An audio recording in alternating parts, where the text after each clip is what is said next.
Merci.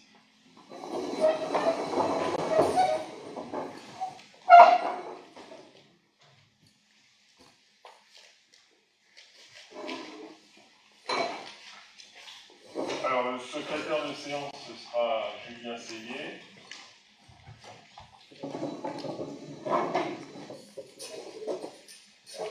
Y a-t-il des observations sur le... Alors, j'ai des observations avec le programme. Alors,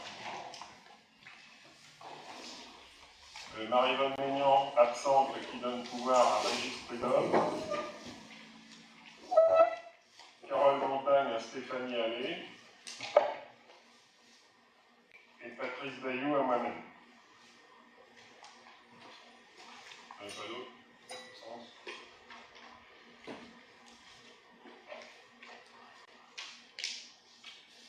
Ah. Oui. Attends, je vais te laisser une question, parce que c'est que j'ai mis en face. Rémi Godard me demandait si tout le monde avait sa tablette et pas de soucis. Ça a bien fonctionné? Ça fonctionne. Je vois des oui. Alexis, oui, ça va. Donc, on vous a mis sur la table un document papier. Peut-être qu'à l'avenir, on s'en passera. Ah, on verra. On va essayer. Par précaution à la première, on verra s'il y a des couacs beaucoup. On mettra la deuxième, mais sinon, normalement, la séance là devrait suivre. Par sécurité, on peut bien sûr télécharger en PDF. De toute façon, on n'a pas besoin d'avoir de liaison informatique pour travailler. Pour tout le monde. Ok.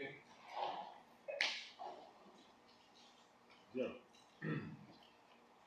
Alors, en ce qui concerne le procès verbal de la séance du conseil municipal du 12 octobre, est-ce qu'il y a des observations? Il n'y a pas d'observation, donc il n'y a pas de... Alors là, donc il est adopté.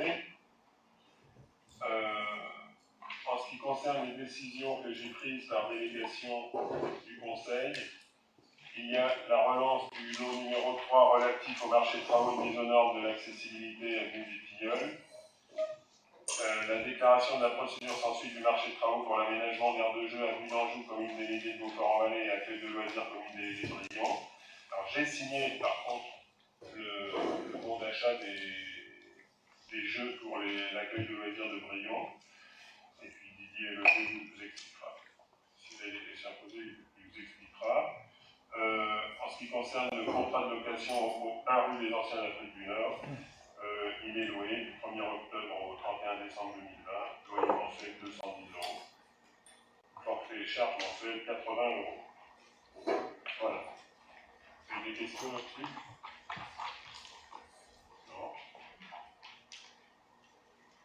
Alors si vous voulez bien, on va essayer de le faire, comme je disais à M. Dosier cet après-midi, on va essayer de le faire court. On va essayer de limiter à l'essentiel les interventions, de façon à ce que le Conseil ne dure pas excessivement longtemps. Ça protège plus. Alors, le premier point de ce soir, il s'agit de l'opposition au transfert de la compétence TLU à la communauté de communes Beaujour-Vallée, et c'est Jean-Jacques Fallour qui rapporte. Oui, donc la loi ALUR a prévu le transfert de la compétence plan local d'urbanisme aux intercommunalités dans les 3 ans de la publication de la loi. Elle a permis aux communes de s'opposer à ce transfert sur Beaujour-Vallée avant la fin des délais de 3 ans. C'était le choix qui avait déjà été fait. Donc la loi prévoit de nouveaux transferts de ces compétences aux EPCI qui n'ont pas la compétence l'année suivant le renouvellement de mandat, soit avant le 1er janvier, à partir du 1er janvier 2021. Donc, toutefois, si dans les 3 mois suivant ce renouvellement, au moins 25% des conseils municipaux représentant 20% de la population se sont opposés à ce transfert, la compétence restera communale. Comme vous le savez, la commune s'est engagée dans l'élaboration d'un plan local d'urbanisme à l'échelle de la commune de Beaufort-en-Vallée et de Gers. Il est important de conserver l'élaboration de ce document de planification à une échelle territoriale adaptée, celle de la commune. Je vous propose par conséquent de nous opposer au transfert de cette compétence à l'intercommunalité. Si vous avez des questions.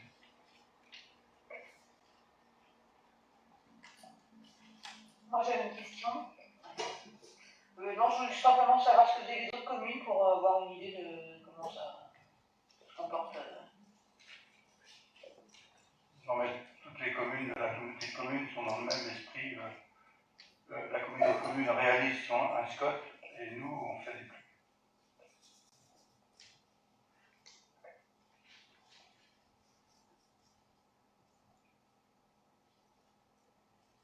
Ça vous satisfait?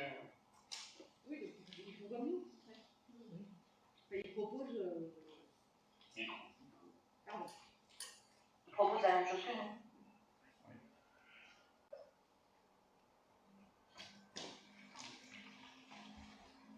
Vous avez d'autres choses à préciser, Jean-là? Il n'y a pas d'autres questions? Donc, est-ce qu'il y a des avis contraires à cette opposition au transfert de la compétence PLU à la communauté de communes? J'ai une question, justement. Oui. Juste une petite remarque pour être à la Comcom. Je suis quand même surprise qu'on n'en ait pas parlé en fait en Comcom et je comprends pas pourquoi ça. Enfin, on est d'accord sur le fond, il n'y a pas de souci, mais je suis surprise qu'on n'en ait pas discuté déjà à la Comcom. Voilà. En Comcom, ça a été évoqué en bureau délibérant. Ça n'a pas été évoqué en conseil.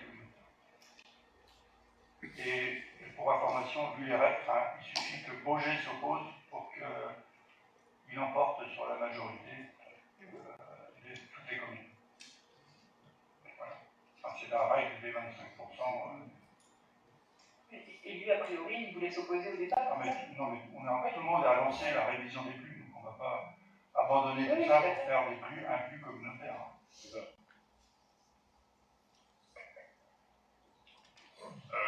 Du jour où il y a un PLU communautaire, sur un territoire aussi vaste, ça devient compliqué de garder l'autonomie des communes. Hein.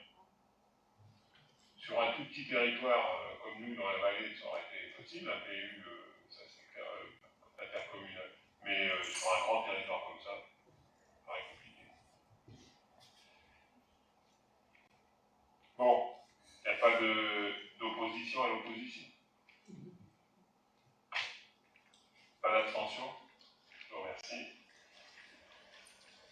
Le deuxième point, il s'agit toujours présenté par Jean-Jacques Fallour de l'approbation au rapport 2020 de la Commission locale d'évaluation des charges de transfert. Donc j'ai été avec Rémi délégué pour représenter la commune à la Commission locale d'évaluation des charges de transfert, la CLEC. Donc cette commission s'est réunie le 15 octobre dernier. Elle a constaté qu'aucune charge nouvelle n'avait été transférée par les communes à Baugeois-Vallée. Elle s'est essentiellement positionnée sur le montant des charges évaluées selon la méthode dérogatoire, révisable chaque année. Elle a enfin répondu favorablement à une demande de révision Beaufort-en-Anjou concernant les charges de transfert du centre aquatique Farennes. Donc, ces travaux ont fait l'objet d'un rapport rédigé par le président de la CLEC qui est joint à annexe. Vous avez sûrement pris connaissance de ce rapport et donc ce soir, le but c'est de l'approuver. Donc je ne vais pas vous relire le rapport. Je pense que si vous avez des questions, je vais peut-être quand même rappeler les principales décisions, c'est-à-dire que concernant les évaluations de charges de transfert, il y a juste la révision concernant liées aux déchets sur Beaugé-en-Anjou et le Moyentais qui a été actualisée. Et puis, nous avons évoqué essentiellement le centre aquatique Faréo. Donc, sur plusieurs demandes que vous avez les notes en annexe que la commune avait fait. Dans un premier temps, c'était même avant le début du mandat, c'était en début d'année, en janvier. Et puis, ça concerne donc les recours sur la fiscalité, sur la CFE et sur la taxe foncier bâti. Donc là, la communauté de communes a donné un accord de principe que sur ces éventuelles taxes qu'elle percevrait, qu'elle les reverserait en accès dérogatoire à la commune. Bon, comme vous l'avez vu dans le rapport, ce n'est pas finalisé aujourd'hui parce qu'il y a des recours intentés soit par Faréo, soit par la commune au niveau de chaque taxe. Donc quand ça sera finalisé, la communauté de communes fera ce qu'elle a dit. Et puis concernant le renouvellement du contrat de service public, on a obtenu une revalorisation de ce contrat suite à la renégociation. Bon, vous avez vu qu'on n'a pas obtenu la totalité de ce qui était demandé dans le rapport, mais on a quand même obtenu 88 076 € de plus que les autres années. Je ne rentre pas dans le détail. Et puis à la fin de ce rapport, vous avez pour chaque commune de la communauté de communes la somme qui lui sera reversée par le CCDD au titre des attributions de compensation. Je ne sais pas si, je pense que vous aurez sûrement des questions.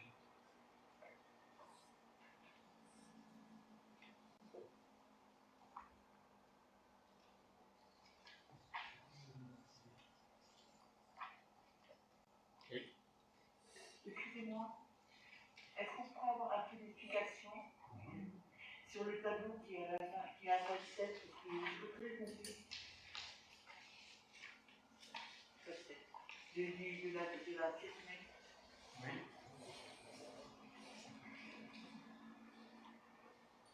Donc, parce que, il y a moins de total charge transférée, je sais quoi.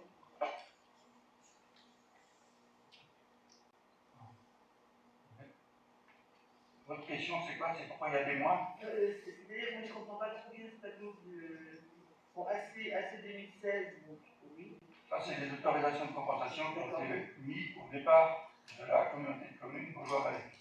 Alors, moins total charge transférée, Les charges transférées, c'est quand on a transféré les compétences à la commune. Et quand ça revient en plus, c'est les compétences de la communauté de communes qui reviennent vers la commune. Et alors en dessous de total charge transférée, on a un transfert 2017, 2018, 2019, 2020. Oui. Le total charge transférée, c'est la somme de cette photo-là. Il n'y a pas de total. Total charge transférée. Oui, mais ça fait 967 000. C'est le total des lignes qui sont en dessous. Ça fait, voilà, ça.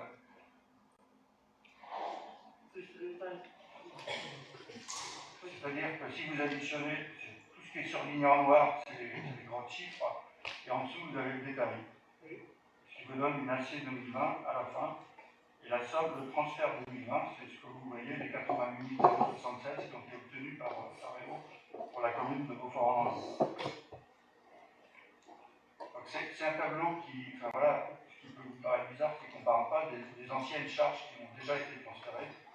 C'est uniquement les nouvelles charges qui sont discutées en commission de transfert de la CAE, toutes les évolutions. S'il n'y a pas d'évolution, il n'y a pas de modification à leur attribution. Donc, ce qui veut dire que l'année prochaine, ce sera pareil? Ce sera 1 378 000? S'il n'y a pas de modification dans dans les comptes. Voilà, voilà. Je dirais qu'il faut voir le verre à moitié plein, voire 3/4 plein. Surtout pour une piscine, c'est mieux qu'un poisson. Voilà. Et c'est une dotation qui sera versée tous les ans.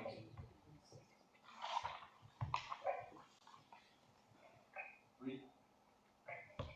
J'ai regardé les années passées, on ne trouve pas le budget des sommes allouées. Est-ce qu'on a bien eu des transferts, les différentes sommes depuis 2017 qui ont été effectuées? Pour compléter, j'ai regardé les budgets depuis le compte administratif et l'été 2020. On voit apparaître, pour ce qui concerne la colonne piscine, dans les attributions par fonction ou sous-fonction, des sommes dans les lignes impôts et taxes. Et on voit pour le budget prédictif 2019 une somme de 753 659 euros. C'est ça la réduction de la piscine. Parce qu'après, quand on regarde les comptes administratifs précédents, il y a zéro.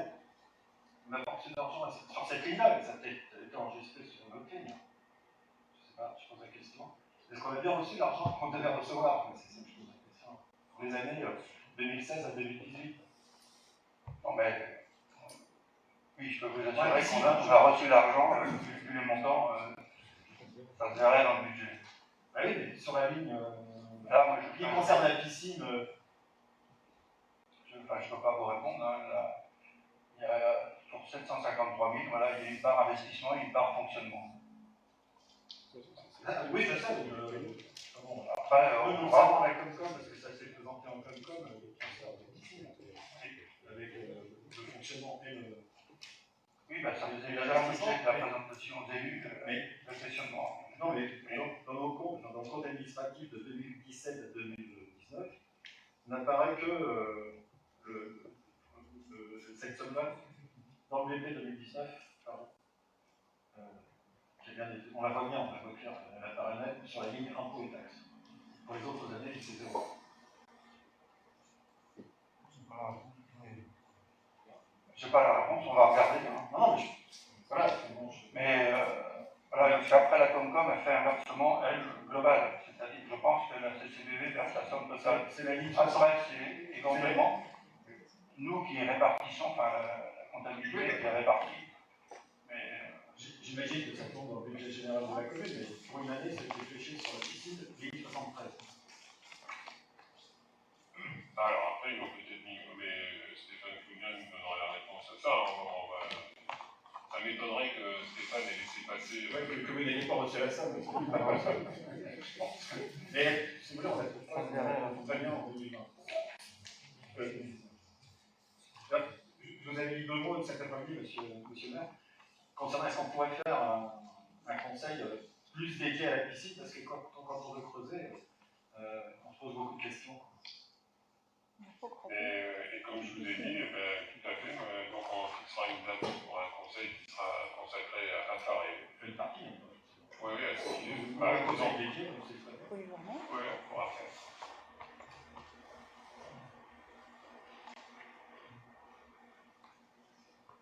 Et pour une piscine, comme vous dites, il faut creuser. Non, pas trop.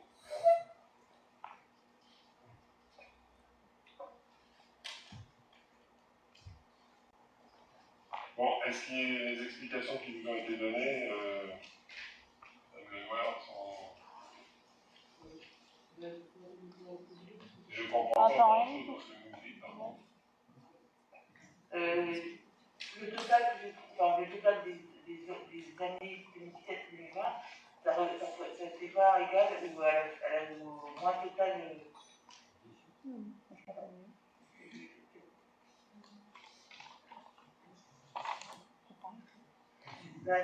Transfert 2017, 290 000, transfert 2018, 146, transfert 2019, 0, transfert 2020, 88 076.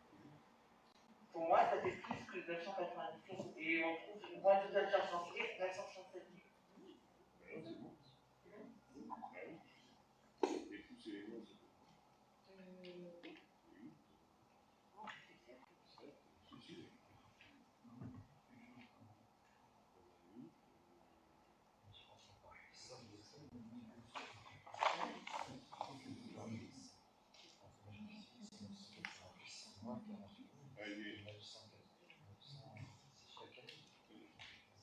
Il y a peut-être 8 moins 6, ça fait pas 7.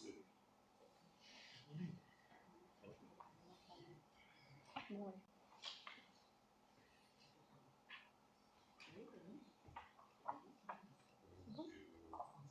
Pour enlever les 65 000. Le micro. Enlever les 65 000. Ah, d'accord. Merci. Ouais.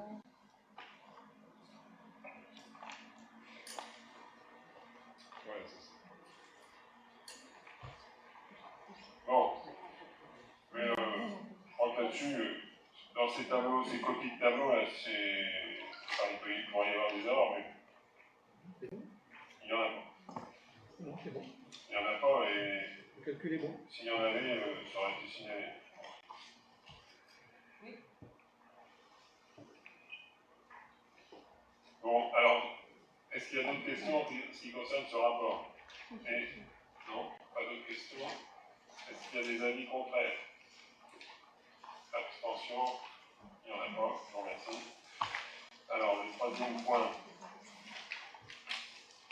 il s'agit de l'avis pour enquête publique sur le projet de travaux d'entretien et de réhabilitation des cours d'eau de la vallée d'Authion, porté par le SMB2A et rapporté par Jean-Jacques Pavot. Donc, dans le rapport qui vous a été transmis, vous avez, ces travaux sont destinés en partie à désenvaser les canaux, retaliter certaines berges, prévenir les inondations et améliorer ainsi la dynamique hydraulique locale. En effet, le risque d'inondation présent sur les secteurs nécessite la réalisation d'entretiens réguliers, notamment sur les communes situées entre la Loire et l'Authion, qui sont assainies par un réseau dense et complexe de canaux et fossés, permettant l'évacuation des eaux vers l'Authion.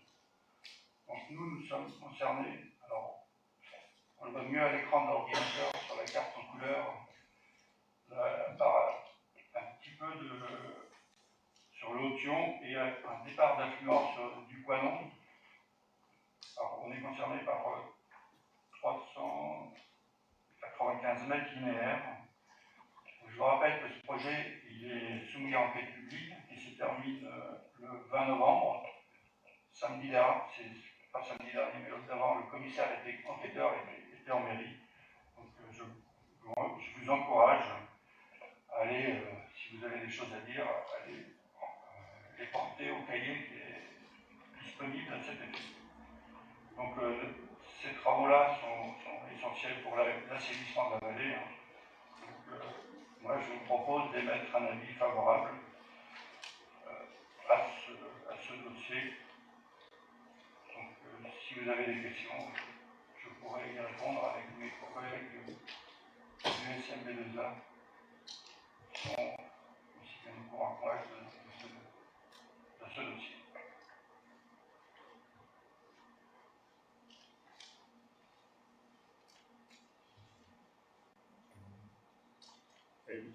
Avez-vous des questions? Pas de questions? Si, non? Pas d'avis contraire?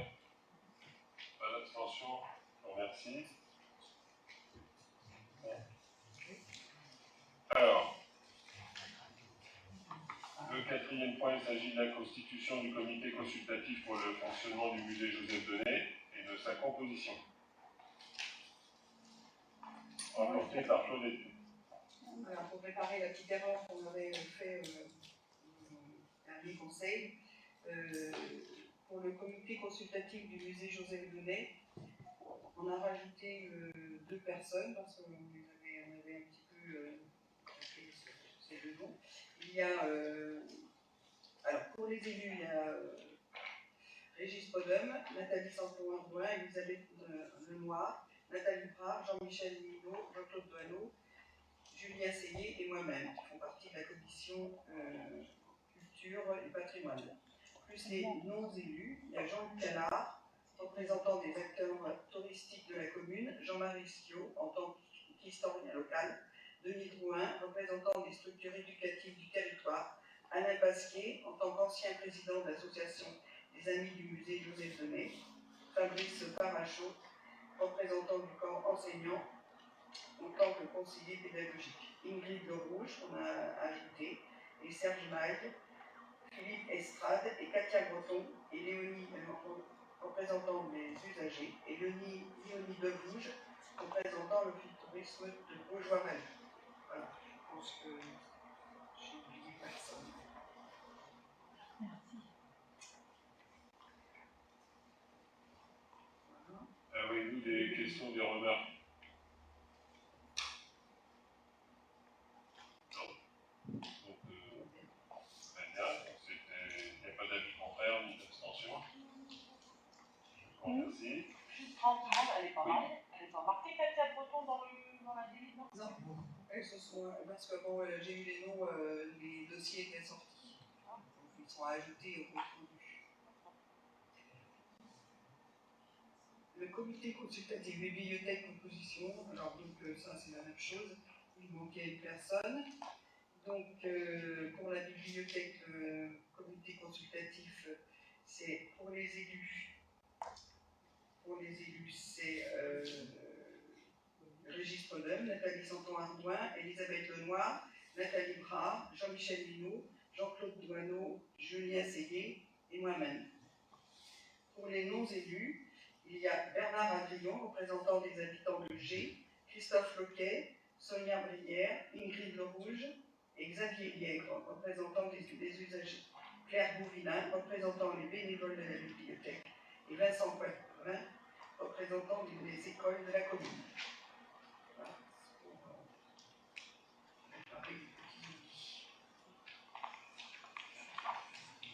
Pas d'observation? Pas d'avis contraire? Pas d'abstention? Je vous remercie. Alors, 6, il s'agit, présenté par Marie-Christine Bougeot, des dérogations au repos dominical de commerce de détail accordées par le maire. Il est rappelé au Conseil que la loi du 6 août 2016, dite loi Macron, a modifié les dérogations au principe du repos dominical en introduisant les dimanches du maire. Donc, selon l'article du Code du travail, pour les établissements de commerce de détail non alimentaires où le repos hebdomadaire est normalement le dimanche, ces repos peuvent être supprimés les dimanches désignés. Pour chaque commerce de détail, par arrêté du maire, pris après avis du conseil municipal. Le nombre de ces dimanches ne peut excéder 12 par an et la liste des dimanches est arrêtée avant le 31 décembre pour l'année suivante. Le principe suivant a été acté en lien avec les besoins des commerces locaux. Ouverture les deuxièmes dimanches des 11 premiers mois de l'année et le dimanche 19 décembre 2021. C'est aussi un sujet donc, qui a été vu par la communauté de communes. Est-ce qu'il y a des observations sur ce dossier? Oui.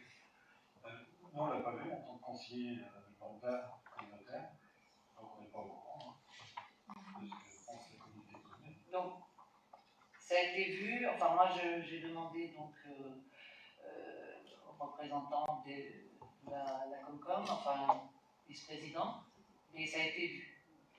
Oui, d'accord. Voilà. Non mais je dis, voilà. Mais je ne sais pas. Vous me l'apprenez ce soir. D'accord. Ok. Et concernant donc, le travail le dimanche, vous connaissez les conditions d'indemnité? Alors, les conditions de d'indemnité. réparation, je ne sais pas comment on peut appeler. Conditions sociales. Conditions sociales, enfin, leur salaire, etc. Là, pour le coup, donc, ce sont en l'occurrence, il y a la brocante à Beaufort-en-Vallée, qui avait un salarié, donc, comment dirais-je, pour ouvrir le dimanche, il fallait qu'elle ait donc, autorisation. Les conditions, ce sont les conditions qui sont appliquées au dimanche travaillé pour tout salarié. Il ne déroge pas à la loi. Là, c'est une autorisation de manière à ce qu'ils soient couverts quand ils ont leurs salariés. Mais a priori, la brocante, a priori, peut-être qu'elle n'a apparemment, elle n'a plus de salariés, donc elle peut être ouverte sans problème. Ah, quand il s'agit des patrons, c'est pas le souci, je pense qu'il est.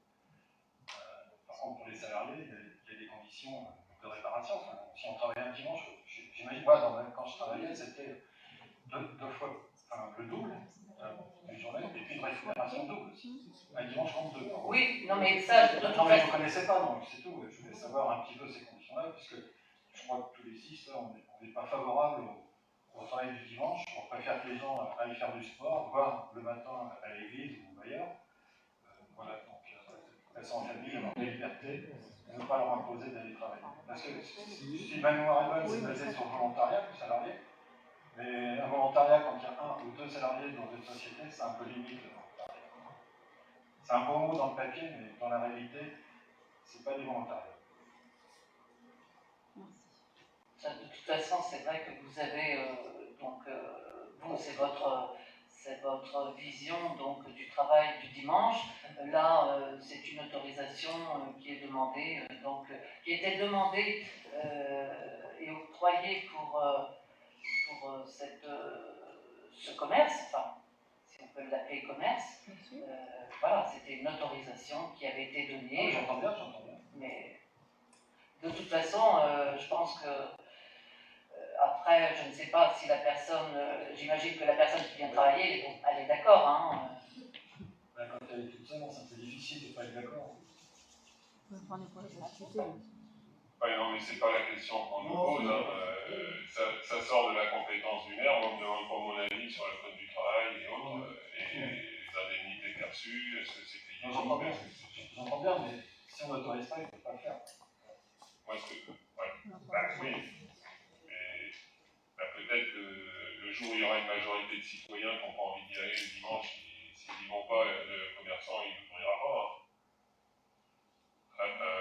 S'il n'y a pas de clients, il n'ouvrira pas. Ça, c'est clair. Oui. Est-ce que ça voudrait dire que, par exemple, les grandes surfaces comme Bricomarché ou Intermarché sur notre territoire pouvaient ouvrir un dimanche par mois? Est-ce que ça, si on dit pour, Intermarché pouvait ouvrir donc un dimanche par mois? Probablement, oui. Personnellement, c'est ma position, c'est pas une question. Mais on a applaudi les gens qui étaient en première ligne comme caissières. Moi, je veux qu'ils aient leur dimanche. Non, mais je suppose que oui, mais de toute façon, ils ne le font pas. Ils peuvent le faire. Oui, mais ils ne le font pas. Voilà. Donc, c'est tout. Par contre, les gens qui sont contents de pouvoir aller dans les jardineries le week-end, qui sont contents d'aller au cinéma le week-end, il y a des gens qui travaillent dans les cinémas. Eux, ils sont autorisés dans le code du travail. Dans les restaurants, mais attendez, c'est autorisé de travailler, c'est pas interdit de travailler le dimanche, hein. Même dans une entreprise. Simplement, et puis il y a des syndicats dans les entreprises, il y a des comités d'entreprise, on fait pas ce qu'on veut, il y a un code du travail, enfin bref. Mais là, nous, c'est savoir si on autorise. Alors, je ne sais pas pourquoi c'est venu de Paris finalement, on a choisi le dimanche du maire, excusez-moi, c'est pas bon. Je ne sais pas si c'est bien, mais enfin, moi j'ai toujours autorisé et les syndicats ont toujours rejeté. Bon, quand je leur dis non, j'ai toujours dit oui. Bon, c'est à part ça, ça va. Très bien. Et après, c'est au patron et aux salariés de gérer, de voir. Hein.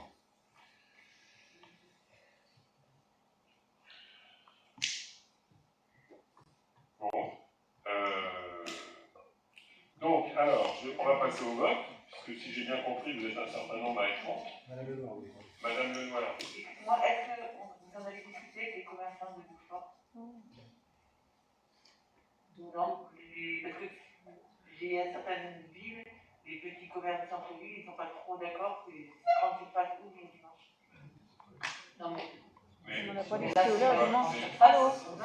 c'est pas la question, là, donc franchement pas besoin d'aller demander aux commerçants s'ils sont d'accord pour que la brocante ou pas ouvre, et Bricomarché, Intermarché, s'ils ouvrent ou non, ça n'a pas changé grand-chose pour eux.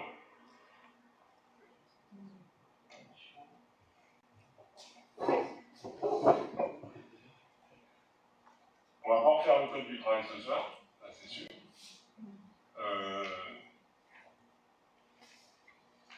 Alors, moi je vais mettre au voie cette dérogation au repos dominical de commerce de détail accordé par le maire. J'ai accordé le maximum que je pouvais que la loi m'autorise à accorder. Voilà. Alors, est-ce qu'il y a des avis contraires? On a 1, 2, 3, 4, 5, 6 abstentions, 2 abstentions. En fait, vous avez le pouvoir de Mme Guignon, alors il faut lever 2 fois. Enfin, il faut lever 2 fois.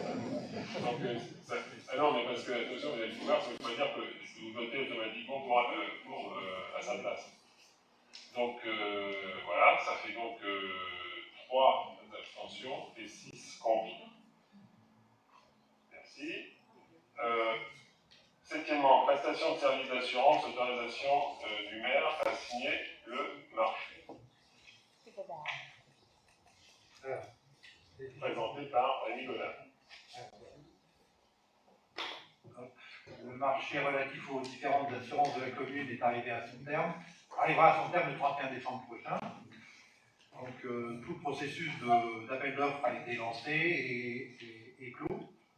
Il s'agit d'un marché qui comprend 5 lots: le dommage aux biens, les flottes automobiles et automissions, la responsabilité civile, la protection juridique et fonctionnelle et les risques statutaires.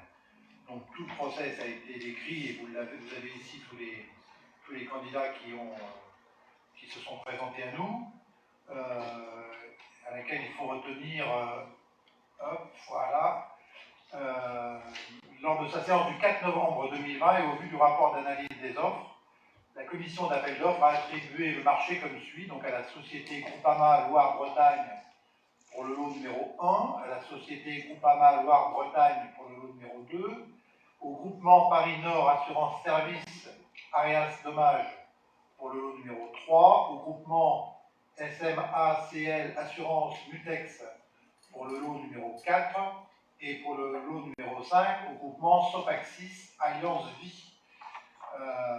Voilà, et donc je vous demande d'autoriser Monsieur le maire à signer ce marché.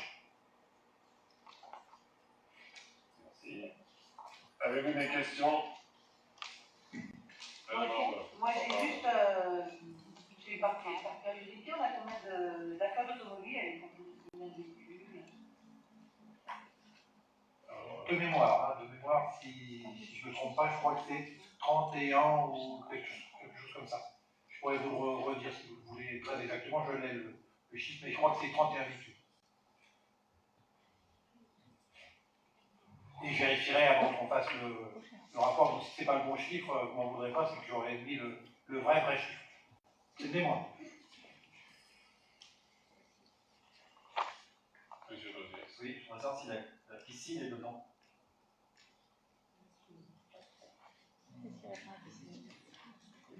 Monsieur Landa. Monsieur Landa, il dit oui. Donc il semble, la réponse est oui, dans la partie dommage au bien. Oui. La piscine, actuellement, le prestataire paye 10 000 € pour les dommages aux biens, pour l'assurance. C'est déjà inclus. Responsabilité civile plus dommages aux biens. 10 000 €. Prestataire. Je sais pas. C'est pas doublé avant quoi? C'est pas lui, le dommage aux biens. Vous avez comme une responsabilité de l'exploitant et on s'assure pour la responsabilité du propriétaire. Qui est complémentaire, hein, comme la location de cette salle, quand elle est louée, les locataires s'assurent et la commune est également assurée. Ok, merci. C'est le principe que pour la location d'un appartement, le locataire il assure, il s'assure. Est-ce que la responsabilité civile, les élus sont concernés aussi par cette responsabilité civile ou il n'y a que les salariés?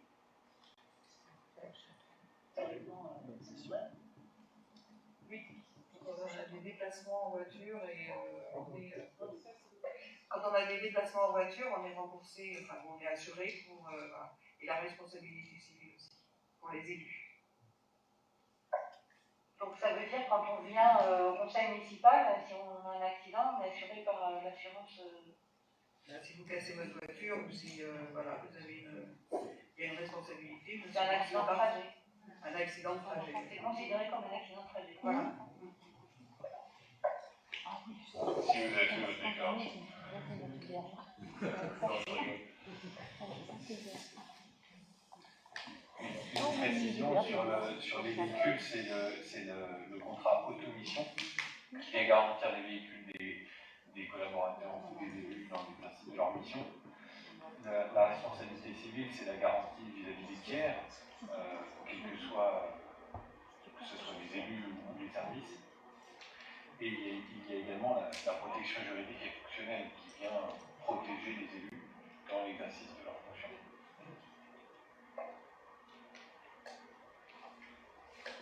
C'est bien. Avez-vous d'autres questions? Merci. Donc, est-ce qu'il y a des avis contraires à la délibération qui vous a été présentée? Pas d'avis contraire, pas d'abstention non plus. Je vous remercie. Alors, Faréo, tarif 2021, Audrey, Alors, pour les tarifs 2021, Faréo, comme tous les ans, propose des nouveaux tarifs. Cette année, il propose de reconduire les tarifs de 2020 par rapport en fait à la crise sanitaire qui a eu beaucoup de personnes qui ont été dans la piscine après. Il parle aussi de refaire la tarification différenciée en fait au niveau des résidents pour les habitants en fait de la commune de Beaufort en Anjou et aussi pour les habitants hors commune en fait. Une différence.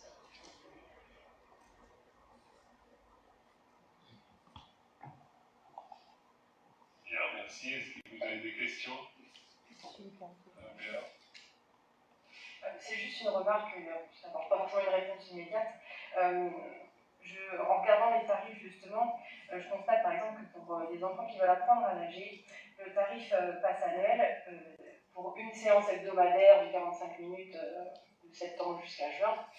Ça coûte quand même 243 €, tarif résident.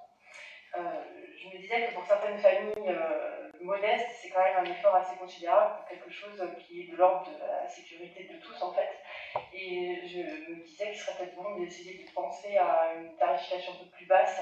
Alors, je ne sais pas si ça peut être par l'aide du CCAS ou si c'est par justement une nouvelle tarification en fonction du quotient familial, je ne sais pas, mais peut-être essayer d'envisager une dizaine de passes que la mairie pourrait payer, je sais pas, la moitié ou 2/3, ou je ne sais pas, mais essayer d'envisager quelque chose comme ça. Frédéric? Ça peut être envisagé, ça sera discuté en commission. Merci. Monsieur Baudry. Est-ce qu'on pourrait avoir un jour un conseil municipal spécialement pour Faréo? Encore? Excusez-moi. Si je comprends bien, vous viendrez ensemble au conseil. Excusez-moi. Il va en 58. Il y en a un qui veut y aller, puis l'autre il va raconter. Plus de 2 fois. Alors c'est oui, hein. Bah si, il faut dire, on se il y a un troisième, ça se donne en fait. S'approcher d'abord. Bon, pour les tarifs 2021, vous êtes d'accord? Juste, il faudra joindre la grille tarifaire parce qu'elle n'est pas dans le compte rendu. Et sur la tablette? Juste à la fin. Sur la tablette?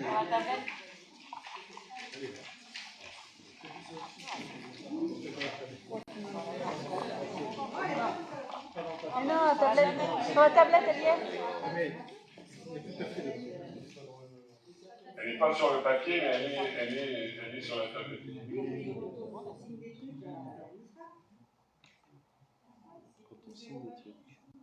Quand on signe le procès verbal, il faut des histoires.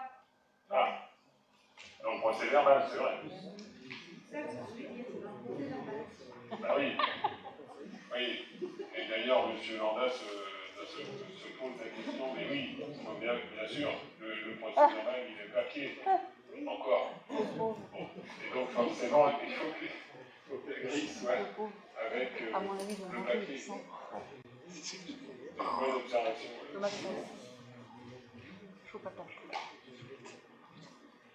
Bon,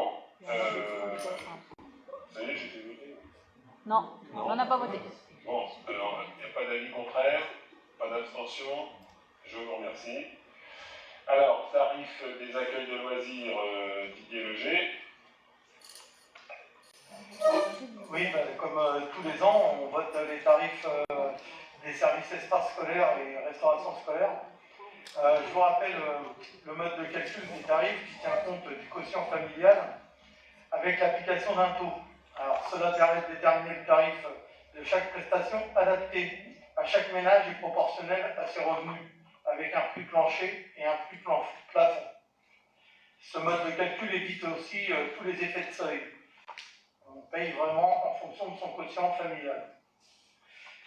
Le principe, il est simple à calculer, les tarifs, c'est le quotient familial sur le taux.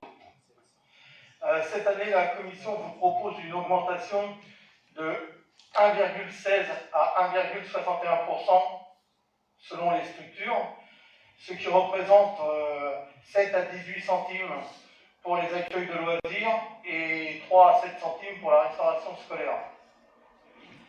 La Commission a également proposé de maintenir les tarifs pour les TAP, les accueils de périscolaires, péricentres, le ticket sport, les demi-journées sans repas qui concernent les capados.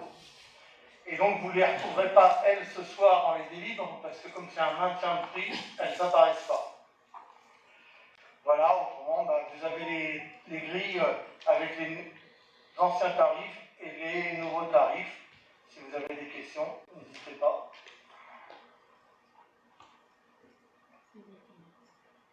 Y a-t-il des questions ou des observations? Oui. Moi j'ai une question, mais je t'en ai déjà fait part pour le PAI. Je trouve qu'il n'y a pas beaucoup d'écart en fait, entre une famille qui va payer un prix de cantine avec un repas fourni par la ville et une famille qui doit fournir un repas parce que l'enfant a des problèmes médicaux dans le cadre du PAI. Et en fait, je pense que pour le peu de PAI qu'on a, fort, j'imagine qu'ils ne sont pas énormes, je trouve que c'est cher et qu'on doit faire un geste. Alors après, je parle en connaissance de cause par rapport à mon enfant, mais qui me demande si on a décidé de plus prendre le PAI. Mais par rapport aux autres familles, je trouve que déjà on a double peine en fait parce qu'on doit mettre au repas tous les jours. On ne peut pas choisir le menu composé parce que c'est pas possible et en plus on paye pratiquement plein pot. Je trouve que c'est un peu. Alors, je vais déjà commencer par le PAI. Le PAI, pour dire à tout le monde ce que c'est, je ne suis pas sûr que tout le monde est au courant, c'est un projet d'accueil individualisé. Ça se met en place dès qu'il y a des régimes alimentaires spécifiques, mais ça se met aussi en place quand il peut y avoir des raisons médicales, quand les enfants sont obligés de prendre des médicaments sur le temps scolaire, il y a tout un protocole et tout est inscrit. Là, pour ce qui est du PAI, pour les gens qui ne le sauraient pas. Alors, il est vrai que bon, l'écart de prix n'est pas si énorme que ça, mais ce qu'il faut savoir, c'est que si je prends l'exemple du restaurant scolaire, il faut savoir que le coût réel pour la collectivité d'un repas scolaire est à peu près de 6,90 € en comptant le repas du prestataire et toutes les charges qui se collent dessus, donc la masse salariale, bien entendu, la plus importante, les fluides et les diverses autres choses. Le prix exact du repas par le prestataire, en fait, il est actuellement de 2,27 €. En fait, il y a plus de charges dessus que le prix réel de ce qu'il y a dans l'assiette. Et donc, du coup, par rapport à ça, la collectivité a fait le choix que tout le monde participait, en termes d'égalité, à toutes ces charges supplémentaires, le personnel, les fluides, les produits d'entretien. Là, ce qu'il en est dans l'état actuel des choses. Alors maintenant, j'entends bien, tout est réfléchi. On peut réfléchir à toutes ces situations, d'autant plus que nous arrivons au terme du marché restauration et que du coup nous devons en relancer un ou voir comment on fait dans les années à venir pour la restauration scolaire. Et c'est vraiment quelque chose qu'il faut qu'on prenne en compte, ces régimes alimentaires, d'autant plus quand ils sont médicaux, à voir. Mais il y a une vraie réflexion à faire. Pour l'instant, elle n'est pas dans notre démarche. Elle n'était pas dans le marché. Mais c'est vraiment une question à se poser, en tout cas, la commission. Et du coup, j'en ai bien pris note. Et on discutera au sein de la commission de voir qu'est-ce qui peut être mis et comment les choses peuvent être faites. Ça représente combien d'enfants sur la commune de Beaufort? Alors, c'est vraiment à la marge. Actuellement, on a un enfant en PAI. Franchement, qu'on le fasse gratuit ou qu'on le fasse payer, financièrement, pour la collectivité, ça ne change strictement rien. Bah, strictement rien, c'est à la marge. Voilà, après, c'est un principe d'égalité, entre guillemets, que pour l'instant, rien n'est gratuit. Pourquoi pas, ou on met un écart plus important. Tout est envisageable. Voilà.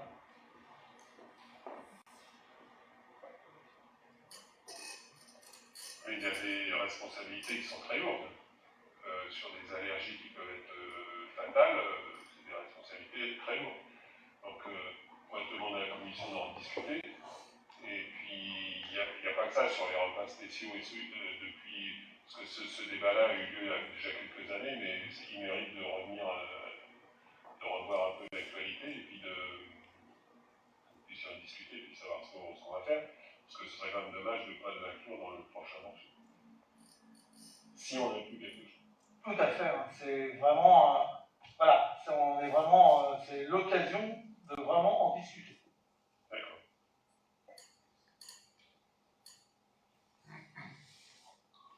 Est-ce qu'il y a d'autres questions sur ces tarifs des accueils de loisirs?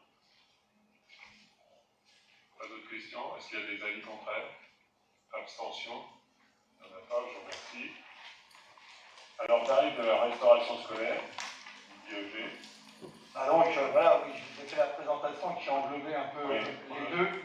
Voilà, si vous avez des questions plus spécifiques sur la restauration scolaire, voilà, n'hésitez pas. Oui, c'est la même chose. Est-ce qu'il y a d'autres par rapport aux écoles? Non? Oui. Du coup, ma deuxième question, en fait, c'est, je sais que c'est Restaurien, si je ne me trompe pas, de proposer, en fait, quand mon fils était sous un PAI, tous les mois, je recevais donc les menus par Marine, qui me demandait de les valider ou non, donc je pouvais jamais les valider, puisque de toute façon, chaque repas, il n'y a pas un jour sans l'allergie de mon fils. Enfin, c'est une intolérance. Ce qui fait que cette année, il a fait le choix, tant pis, d'avoir des contraintes suite à son intolérance, mais de laisser tomber le PAI et de manger comme tous les autres. Et en fait, normalement, on peut composer le menu. Je sais que ça, c'est une option à cocher dans le contrat avec Restoria. Donc c'est la question que j'ai déjà posée il y a plusieurs années, mais je comprends la contrainte pour le personnel, hein, je peux comprendre. Mais je trouve que c'est dommage de ne pas pouvoir cocher des plats qui lui conviendraient, parce que souvent c'est quoi? C'est le fromage, c'est des choses. L'intolérance au lait animal, elle devient de plus en plus fréquente. Et maintenant, il y a l'obligation d'un repas végétarien, mais quand on voit le repas végétarien, pour moi, c'est un repas végétarien du tout. C'est vraiment dire, allez, on met un plat végétarien pour respecter la loi, mais quand on voit qu'on a 2 féculents sur un plat végétarien, je me dis, non, on pourrait faire mieux. Enfin voilà, est-ce que ça pourrait pas être une réflexion je sais qu'après, si tout le monde compose son menu, forcément, ça devient n'importe quoi, mais si vous dites qu'il y avait que 2, ouais, du coup, on a dit tant pis, il sera malade, et puis il mangera comme tout le monde. Mais pour deux enfants, je me dis, c'est dommage de ne pas pouvoir composer le menu. Voilà. Comme je disais tout à l'heure, c'est un vrai débat, c'est un vrai positionnement de la collectivité et qui est vraiment l'occasion, à l'occasion du changement de marché, d'en débattre. Et c'est vraiment à voir tout ça, quoi. Je ne sais plus ce que tu m'as dit, entre autres. Tu m'as demandé. Ah oui, et puis ce que je voulais dire, c'est que malgré tout, par rapport à tous les repas végétariens et tout, il y a la loi Egalim là, qui a commencé à rentrer en vigueur, qui rentre de plus en plus en vigueur. On arrive bientôt où là, on a des impératifs, et nous, des impératifs, et les prestataires n'ont pas le choix, ils ne peuvent pas déroger, où il doit y avoir de tête 50% de produits de développement durable, 20% de bio. On doit supprimer tout ce qui est les plastiques et les différentes choses. mais la loi Egalim va dans le sens d'une meilleure qualité alimentaire, pareil pour les repas végétariens. Là, c'est vrai que ça a été certainement mis, oui, on peut se poser des questions des fois sur le... Alors après, ils ont des diététiciens qui valident ces menus. Voilà, on acte, hein, mais c'est vrai que des fois on peut se poser la question. Oui. Juste pour info, Restoria, ils ont, comme Sodexo, ils ont outre des diététiciens, il y a des médecins qui sont là pour faire des repas adaptés. Nous, on l'a fait quand je travaillais à les Alpes, par exemple, où il y a effectivement des menus qui sont adaptés sous ordonnance d'un médical, et il faut des menus complètement en adéquation avec ce que peut prendre l'enfant ou pas.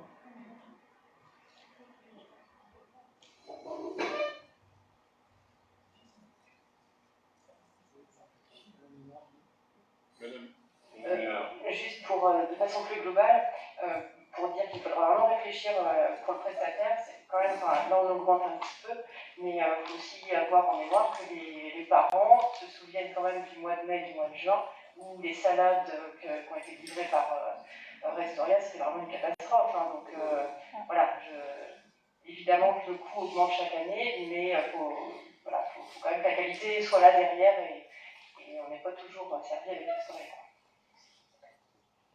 Alors,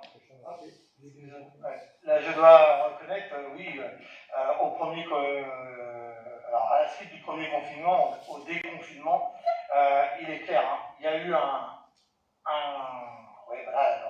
on n'était forcément pas dans la qualité et forcément pas d'accord. Nous les premiers, on s'est battus. La collectivité a même rajouté un peu, a mis un surplus, un élément supplémentaire qu'elle a pris à sa charge pour essayer d'améliorer, mais ça n'a pas fait le résultat escompté comme on aurait pu, et c'est là qu'on s'aperçoit les limites entre guillemets du marché. Et puis c'est vrai que des clauses comme ça, on n'a jamais, je pense pas que quelqu'un ait prévu de les mettre. Personne n'avait connu de pandémie de ce type-là, et de confinement et de déconfinement. Mais voilà, c'est vraiment des points du coup sur lesquels il faudra être vigilant et peut-être mettre une clause en cas de problème, comment on fait. Et que ça soit écrit clairement. Parce que là, c'est vrai que... alors, les repas n'étaient pas top, parce que c'était toujours des sandwichs, et puis là en plus c'était souvent les mêmes jours, donc les gens retombaient souvent avec la même chose. Et puis les sandwichs, ça allait bien, entre guillemets, parce que c'était au printemps. Ça se passerait en ce moment, on ne peut pas faire manger les enfants dehors, rien. Donc voilà, il y a vraiment des questions à se poser.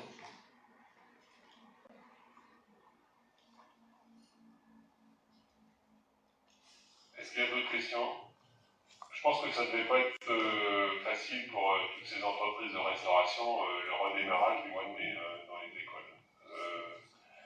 Je ne sais pas, on pourra se renseigner s'il y a eu des couacs au niveau de la formation professionnelle, si ça a été... Ça n'a pas étonnant que ça ait été le cas pour tout le monde, un peu, cette reprise, un peu chaotique. Mais il y a surtout aussi, on a dit qu'on réfléchirait sur la mise en place de self aussi dans les écoles. Parce que c'est vrai aussi que quand un enfant est très visible pour mangeant quelque chose d'autre,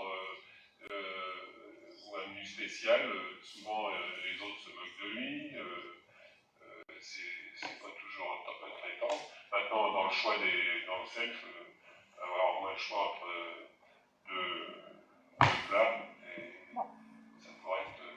Mais à voir aussi si ça peut pas être amélioré même dans le service à table. Ça peut pas y avoir le choix entre... Ça se fait, il y a des cantines, ça se fait. Alors là, on est au début de la réflexion. On se voit mercredi, on est en visioconférence mercredi avec la commission. On va commencer à parler du marché. Ça fait partie des pistes qu'on a notées, entre autres avec les services. Voilà, on a listé tout un tas de choses pour ne pas partir d'une feuille blanche. Là, les remarques, je les prends en note aussi. puis je pense que les gens de la commission les prennent aussi, c'est des fois que j'oublierai. Et puis on va réfléchir à tout ça. Il est vrai que s'il y a un self avec 2 plats, ben voilà, déjà il y a un choix. Je rappelle aussi qu'on avait toujours dit qu'il y avait chaque jour, on a 3 cantines, il y a deux classes dans chaque cantine pour les parents. Parce que il ne faut pas simplement qu'en parler de la cuisine et à travers ce que disent les enfants. Parce que moi aussi, j'ai eu mes enfants à la cantine à Beaufort et les commentaires étaient assez aléatoires. Ça arrive qu'ils trouvaient que c'était meilleur à la cantine qu'à l'inverse aussi. Bon, bref, quand ça plaît à l'enfant, c'est très bien. Mais pour moi, c'est très bien. Bon, il n'y a pas d'autres remarques sur les... Est-ce qu'il y a des avis contraires à ces tarifs? Abstention? Il n'y en a pas, je vous remercie.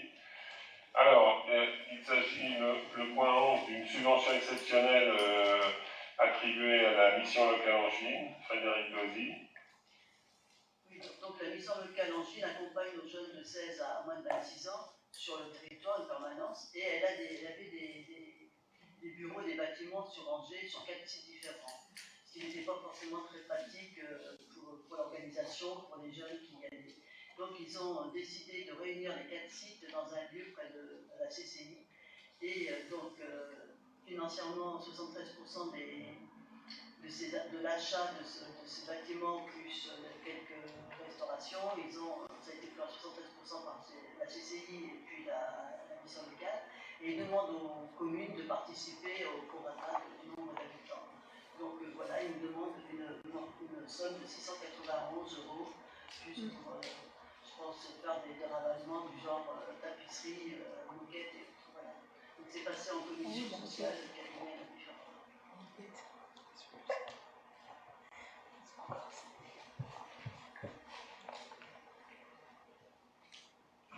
Mais ça ne changera rien pour l'activité de la MLA pour les jeunes de Beaufort. Non, ça ne changera rien, mais par contre, ce qui pourra changer, ce sera plus intéressant, mais lorsqu'il y a des actions collectives et autres, ils iront dans un même lieu, un lieu qui sera proche de la CCI, donc par rapport aux professionnels et autres, ça sera un atout. Parce que des jeunes qui viennent du rural parfois, d'aller dans un site, après aller dans un autre pour les formations, c'est compliqué. Donc là, tout sera au même endroit.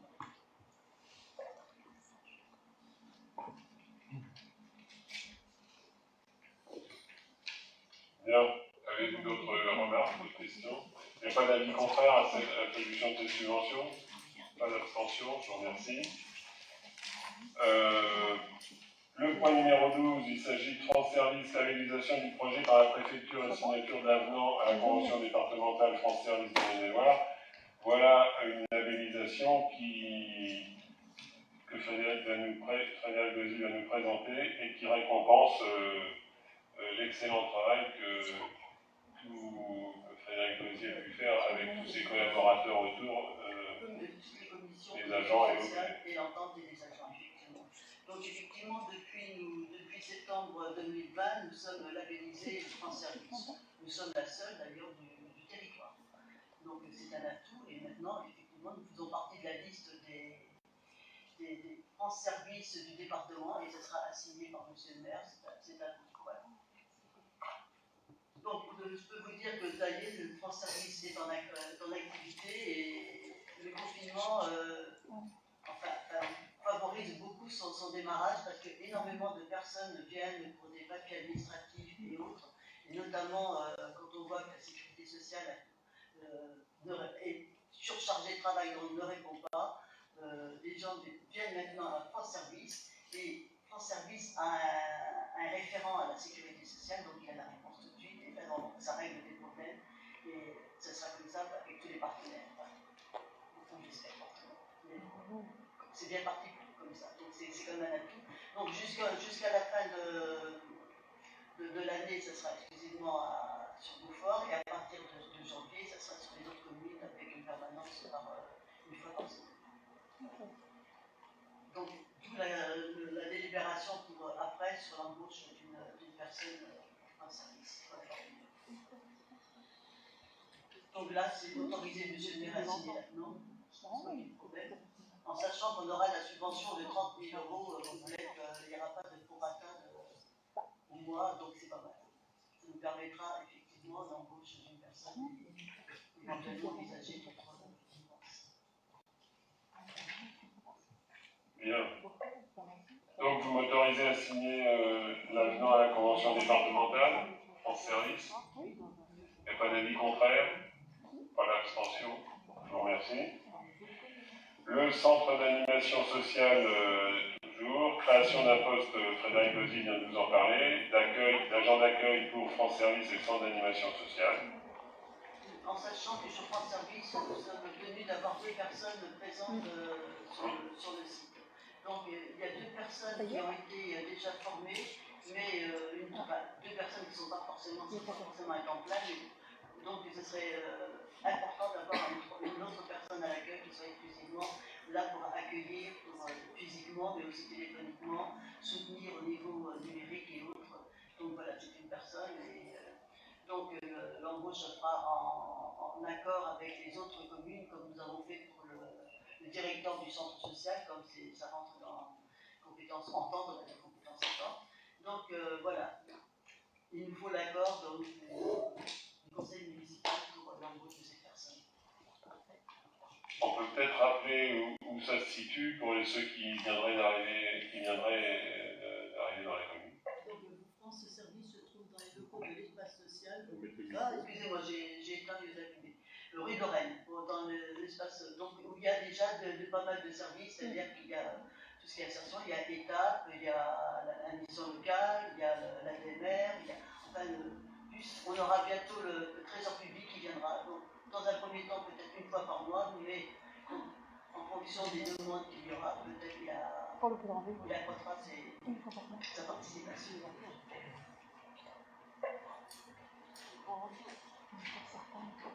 Est-ce qu'il y a des questions? Non. Donc, vous êtes d'accord pour créer ce poste d'agent d'accueil? Il n'y a pas d'avis contraire? Pas d'abstention? Je vous remercie. Création des postes pour permettre les avancements de grade 2020, présenté par Rémi Godard. Alors, les ratios d'avancement de grade pour l'année 2020 ont été votés lors du dernier conseil municipal. Je vous propose, avec cette délibération, de créer les emplois nécessaires. Il s'agit de 5 emplois, un emploi d'ingénieur principal à temps complet, un emploi d'adjoint administratif principal de première classe à temps complet, un emploi d'adjoint administratif principal de première classe à temps non complet 31,5 35e, un emploi d'adjoint technique principal de deuxième classe à temps non complet 31 35e, et un emploi d'adjoint d'animation principale de deuxième classe à temps complet. Avez-vous des questions? Pas de questions? Y a-t-il des avis contraires? Abstention? Il n'y en a pas, je vous remercie. La Covid-19, propreté des locaux, création de 3 emplois d'agents contractuels pour accroissement temporaire d'activité, Rémi Godard. Alors, cette délibération, elle a déjà été, nous avons déjà échangé en juin et en septembre dessus. Le conseil municipal a décidé de créer 3 emplois d'adjoints techniques sous contrat jusqu'au 31 décembre 2020. Cette délibération a pour but de fixer le terme non pas au 31 décembre 2020, mais au 17 juin 2021, de façon à pouvoir avoir de la liberté, puisque malheureusement la pandémie continue et nous allons avoir besoin, nous prévoyons malheureusement d'avoir besoin de ces emplois. Donc de fixer du 31 décembre au 17 juin 2021.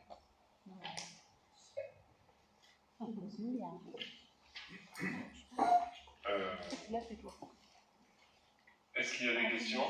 Moi, j'ai juste une question. Madame Sandra. J'ai juste une question. Il est écrit que ce sont des emplois à temps complet, mais ils sont pourvus pour une durée hebdomadaire de 30-35e. C'est un choix des agents ou c'est. Oui, c'est ça.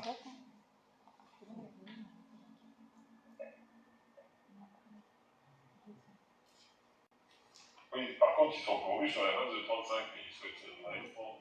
Voilà. Est-ce qu'il y a d'autres questions? S'il y a des avis contraires à la création de ces emplois, abstention. Non. Il n'y en a pas, je vous remercie. Donc, nous en avons terminé avec les points de l'ordre du jour. J'ai quelques informations diverses. Et il y a notamment Jean-Jacques Palour qui voudrait nous présenter un diaporama bref sur le conseil communautaire. C'est ça?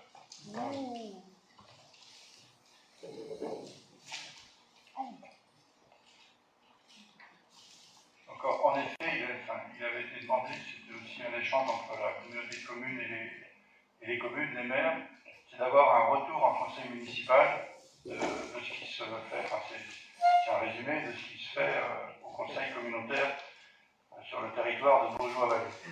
Donc là, comme on est en décalé avec les conseils, c'est ce qui s'est passé en septembre, il y en a eu un autre en octobre, donc vous aurez en décembre, je ne sais pas si on va rattraper le retard, mais la dernière fois, on a reçu le jour du conseil, donc on ne pouvait pas le présenter le soir. Donc, alors je rapporte ça en tant que vice-président, mais Frédéric pourra m'aider quand on parlera d'aménagement, de mobilité.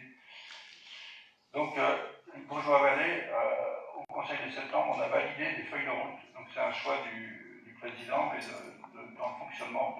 C'est-à-dire que chaque commission a une feuille de route qui est faite conjointement, ensemble, et tout au long du mandat, on va travailler avec cette feuille de route. Donc, cette feuille de route, bien sûr, elle évolue, hein, elle n'est pas valable jusqu'à la fin du mandat.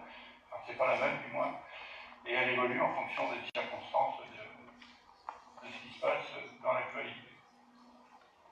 Donc on arrive à la première, donc il y a plusieurs commissions, ces feuilles de route sont par commission. Donc là c'est sur la commission développement économique où la communauté de communes peut s'attacher donc à favoriser l'emploi local, s'inscrire dans la logique de l'économie circulaire, attirer de nouvelles entreprises et conforter le tissu économique existant.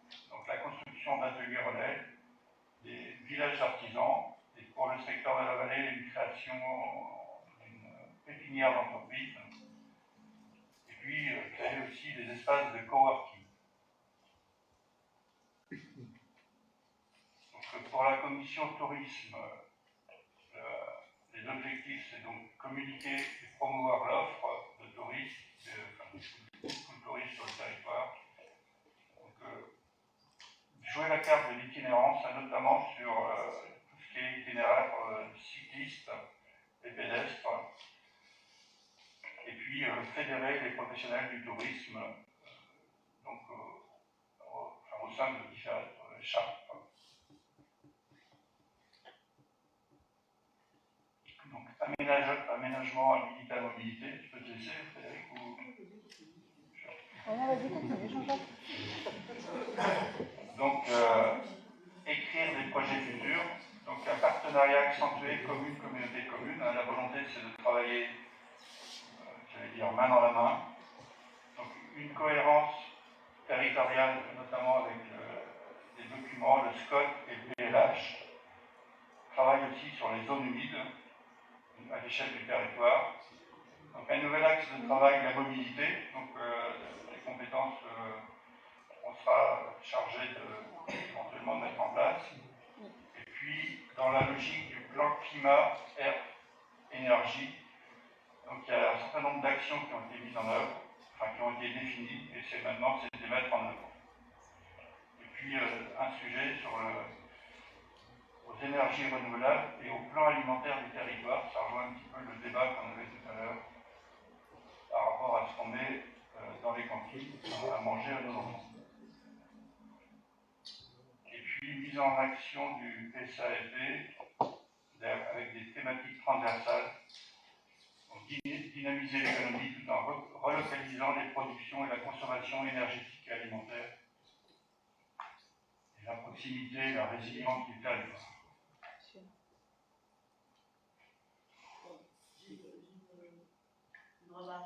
Il y a eu dans le cadre du SCOT PLH, puis la mobilité, une enquête qui a été faite sur Internet et qui devait passer dans toutes les communes, enfin, sur le site soit de Beaujois-Vallée, théoriquement, il me semblait que ça devait être aussi sur le site de Beaufort, une enquête sur pourquoi les personnes venaient sur le territoire, comment elles se déplaçaient et autres. On vient d'avoir le résultat, Beaufort a très peu participé. Donc c'est une enquête qui va repasser, je vais voir avec Magali, qui va repasser sur le territoire, parce que ce serait intéressant qu'on ait quand même, que Beaufort puisse répondre à ces questions et qu'on puisse après pouvoir étudier tout ce qui est autour de la mobilité de l'habitat. Voilà, c'était une information, comme j'ai vu ça s'apprécie, j'étais un peu surprise de la participation de Beaufort. C'est peut-être quelque chose qu'il faudrait refaire passer auprès de la population de cette enquête. Voilà, c'est ce qu'on a demandé à cette enquête de base. Et puis qu'avec Magali, on puisse repasser ça sur les réseaux.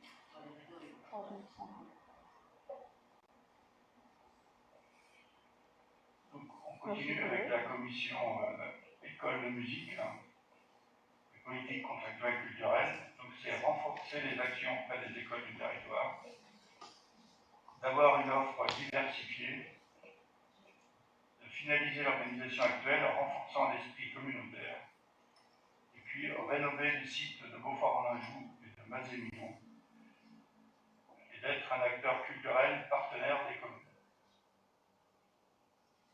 Concernant l'école de musique. Il y a des délais pour ça ou il y a des délais C'est une feuille de route pour le mandat. Il y a bien sûr des délais qui sont fixés à l'intérieur.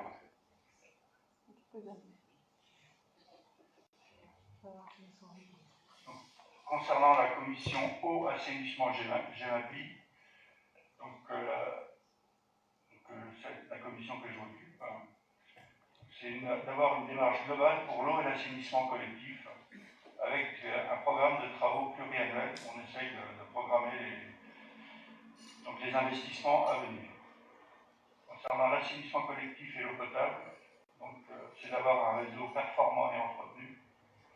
Et puis l'idée, c'est de simplifier la relation usager avec les usagers, parce qu'à partir de 2021, il y aura une seule facture au assainissement pour les gens qui sont accordés à l'assainissement collectif. Cette facture viendra aussi, dans quelques années, viendra se rajouter les déchets, qui sont aussi de la compétence communautaire. C'est-à-dire qu'au lieu d'avoir 3 facturations, l'idée c'est d'avoir une seule facture et de pouvoir éventuellement mettre des prélèvements, d'étaler la dépense tout au long de l'année. Donc, concernant le SPANC, le service d'assainissement non collectif, c'est des actions du service à poursuivre et suivi de la prestation STGS. Donc, je profite de la parole pour vous annoncer que STGS va intervenir au niveau de la commune de Beaufort, simplement Beaufort G, c'est déjà fait, pour aller faire des contrôles de bon fonctionnement au niveau des assainissements à l'île. Donc c'est une information, on va relayer ça sur le site de la commune également. Voilà. Et concernant la GEMAPI, donc gestion des milieux aquatiques et la protection des inondations, donc voilà, il faut savoir que dans tous les syndicats de bassin, c'est la Comcom qui est compétente, qui a délégué cette compétence, et pour nous c'est OSMB2A. Mais la Comcom a gardé une compétence, c'est la protection inondation. Et ce qui va suivre de près, c'est les digues de Loire. Parce qu'il faut savoir qu'après 2024, l'entretien et la gestion des digues de Loire vont revenir à la communauté de communes. Voilà. Et j'entends des ouf quand on voit les sommes qu'il faut y mettre. Il faut savoir qu'aujourd'hui, on est subventionné jusqu'à hauteur de 93% sur les travaux. Donc on est en train de se battre pour maintenir ces subventions. Les travaux, il faudra bien les faire.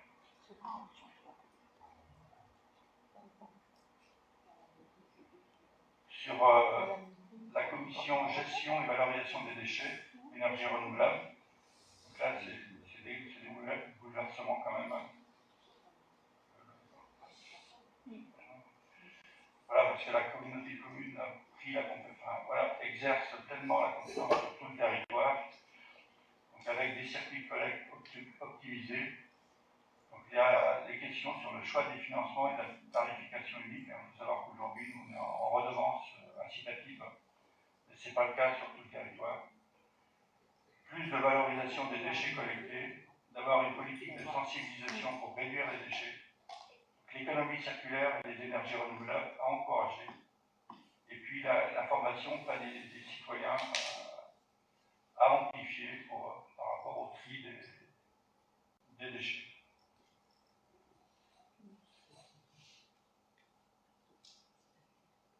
Donc, sur la promotion du territoire communication, une nouvelle stratégie pour le mandat pour amplifier l'attractivité, c'est-à-dire c'est gagner en lisibilité auprès des habitants, des élus, des agents, construire et décliner une nouvelle image, travailler en réseau avec les services communaux et nos partenaires, associer les habitants au choix de Vosges-Vallée, notamment avec le CODEV et toute autre forme d'association de la population. Donc ça, c'est les feuilles de route qui ont été validées au Conseil du 17 septembre.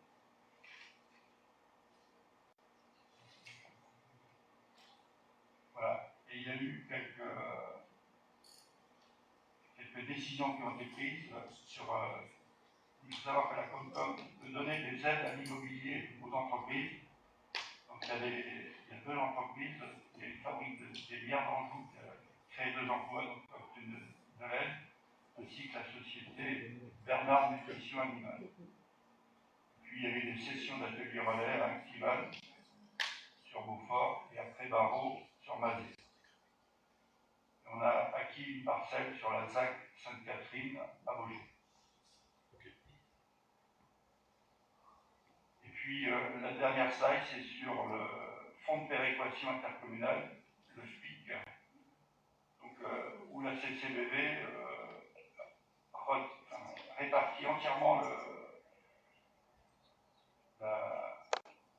la somme qu'elle touche auprès de toutes les communes en fonction de leur population et du potentiel fiscal, ce qui fait une enveloppe de plus d'1 million d'euros, et pour la commune de Beaufort en Anjou, c'est 218 966 euros.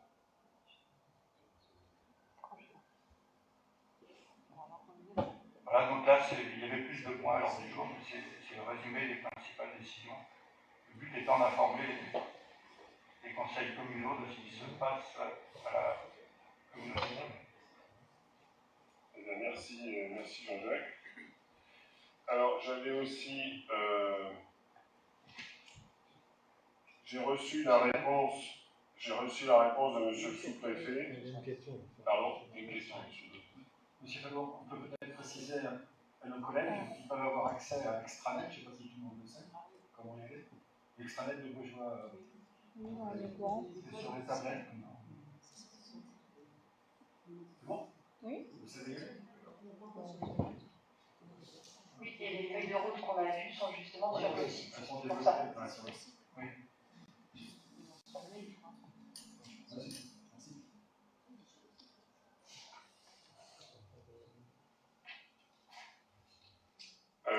Il y a la réponse de monsieur le sous-préfet à madame Maignan et à monsieur Prudhomme concernant les requêtes et les questions qu'ils avaient posées sur la non-application du règlement intérieur et sur le non-respect de la charte de la commune nouvelle. Je vous ferai passer les écrits du cours, je passerai aussi à la presse, mais en fait, tout est normal. Ça nous étonnait bien quand même, tout est normal. Donc vous transmettrez à madame Maignan et d'ailleurs vous avez eu la lettre, vous avez eu quoi? Mais peut-être vous pouvez nous en dire un petit peu. Oui, il me paraissait normal quand on se posait des questions d'interroger les autorités compétentes, donc on a eu la réponse, pas de souci dessus. Ce qu'on trouve juste dommage, c'est que la charte qui a été faite avec la commune nouvelle, c'est juste une charte faite morale, et que finalement, apparemment, ça compte pas. C'est-à-dire que, comme dit le sous-préfet, la charte constitutive d'une commune nouvelle est en outre dépourvue de valeur normative. Le ministère de la Cohésion des Territoires et des Relations avec les collectivités territoriales a rappelé dans une réponse récente à une question écrite d'un parlementaire que la seule vocation de la charte constitutive d'une commune nouvelle est de prévoir certaines modalités de fonctionnement sur lesquels les conseils municipaux à l'origine de la création de la commune nouvelle se sont mis d'accord, mais qu'il s'agit dans tous les cas, entre guillemets, d'un simple accord moral, la charte constituant une pratique qui ne peut contraindre ces organes à exercer par la suite leurs compétences autrement que dans le seul respect de la loi. Les dispositions de la charte adoptées par les équipes municipales en place au moment de la création de la commune nouvelle ne sauraient de surcroît engager la nouvelle assemblée délibérante sortie des urnes. C'est clair? Très clair. Voilà. La décision de créer un conseil de commune délégué relève donc de la compétence exclusive du conseil municipal de la commune nouvelle, ce dernier ne pouvant y être encore contraint en vertu des dispositions de la charte constitutive dont le juge administratif a rappelé qu'elle était dépourvue de valeur contraignante pour le conseil municipal. Ça, c'était à Lyon le 18 novembre 2019. Voilà. Ensuite, il y a donc, vous avez constaté que depuis le 6 novembre, il y a un message vidéo au Beaufortais chaque vendredi pendant la période de confinement. Pour demander toujours au Beaufortais de rester prudent. Et quand je dis à la fin d'une vidéo surveiller vos voisins, j'avais dit en début de la vidéo qu'il fallait voir aussi si on n'avait pas des voisins qui étaient en difficulté, isolés et tout. Il ne s'agit pas d'aller surveiller les voisins pour les dénoncer. Ce n'est pas la question. C'est de s'intéresser à ses voisins pour voir s'ils ne sont pas dans la difficulté. Voilà, ça c'est dit. Ensuite, le CCAS, et ça Frédéric peut nous en dire un petit mot, accompagne les personnes les plus vulnérables par des achats de première nécessité, livraison de médicaments et services d'écoute qui sont activés. C'est ça? C'est assez réparti entre tout le monde de la commission sociale. Et pareil, sur les services d'écoute, c'est pas d'écoute téléphonique. Hein. Non, c'est pas d'écoute. Bon, c'est bien d'accord. Bon. Enquête publique SMB2A, on vous en a parlé. Tout à l'heure, oui, c'était dit. Le bibliodrive de la bibliothèque a ouvert le 13 novembre 2020. Voilà. Ça fonctionne et on peut remercier les agents qui s'en occupent bien. Julien peut nous parler du click and collect qui est avec service de livraison de drive, a été mise en place pour soutenir les commerçants de la ville. Et à Bénédicte, et Julien et Bénédicte, vous étiez.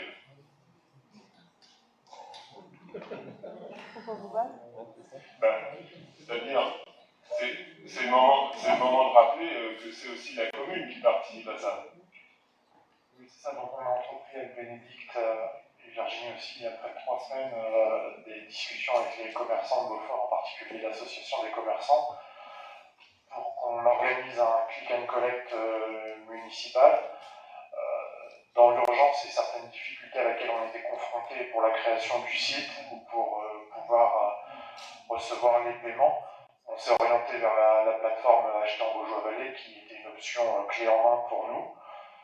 Voilà. Donc, après, on a mis tout en place une communication en route avec l'association KBV. Elle sera ponctuée cette semaine par une vidéo qui va mettre en avant nos commerçants. J'espère qu'elle fera un petit buzz. Voilà l'action qu'on a portée avec Bénédicte. Voilà, parce que c'était bien de le rappeler que la commune participe aussi à ça activement et qu'on peut remercier Bénédicte et Julien de s'en être particulièrement occupés. Est-ce que vous pouvez nous dire, est-ce que vous savez combien de commerçants y participent? Parce que je suis allée voir et pour l'instant j'ai l'impression qu'il n'y a pas grand monde. Alors est-ce que ça va se développer? Est-ce que vous avez des chiffres là-dessus? Qui participent au acheter en drive? Oui. En drive. Il y en a qui sont en cours et d'autres qui font en click and collect avec leur site ou leur Facebook. Donc il y en a quelques-uns, il y en a une petite dizaine à peine. Mais ils ont trouvé leur moyen, soit en direct, par Facebook, etc. Il y en a d'autres, je sais qu'il y a Alexandre Pantet qui va le faire, tu as M. Lambert, il y en a qui le font, c'est marqué, lui et Dépôt, et le font, Lyon c'est Terroir. Mais là, il y en a quand même même, oui, je pense une petite dizaine. 11. Il y en a qui sont en cours. Comme Angélique a Oui, parce que ceux que moi j'avais vus, c'était surtout ceux qui étaient déjà ouverts, enfin qui sont encore ouverts, donc c'est vrai que c'est dommage. Comme c'est assez récent, voilà. Oui, bien sûr. C'est en cours.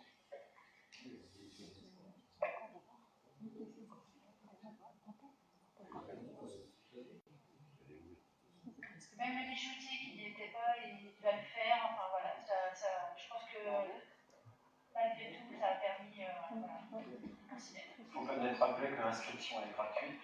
Oui, c'est gratuit. C'est le conseil communautaire. L'adhésion est gratuite.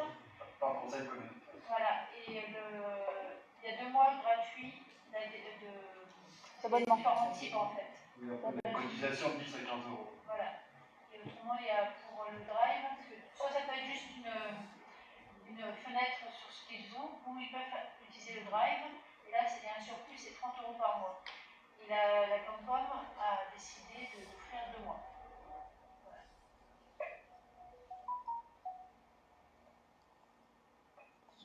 Bien. Ensuite,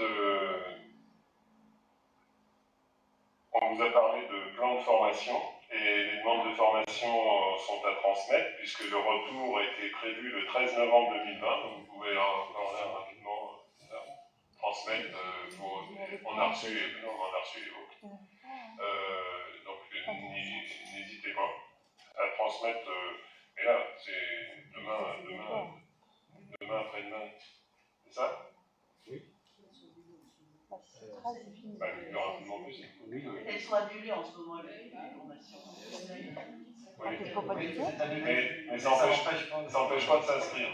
Ah. Et bah oui, parce que je ne sais pas comment fonctionnent les crédits, mais c'est génial. Oui, c'est surtout pour pouvoir adopter un plan de formation tel que c'est indiqué dans la délibération. Oui, c'est ça, c'est obligatoire pour les gens qui voilà, c'est ça, il est précisé que c'est obligatoire, enfin cette formation doit être réalisée obligatoirement par les élus qui bénéficient d'une délégation au courant de la première année. Le contexte est un petit peu particulier. Il faut chercher à identifier les thèmes des formations et puis si la formation n'a pas lieu, bon, voilà, je pense que il faut s'engager dans la démarche, on va dire.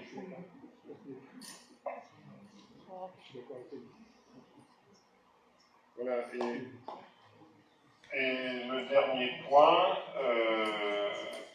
il s'agit des comités consultatifs théâtre et cinéma, déjà dans un premier temps. Au bureau municipal, on a arrêté le principe que la base de ce comité consultatif, ce serait la commission culture.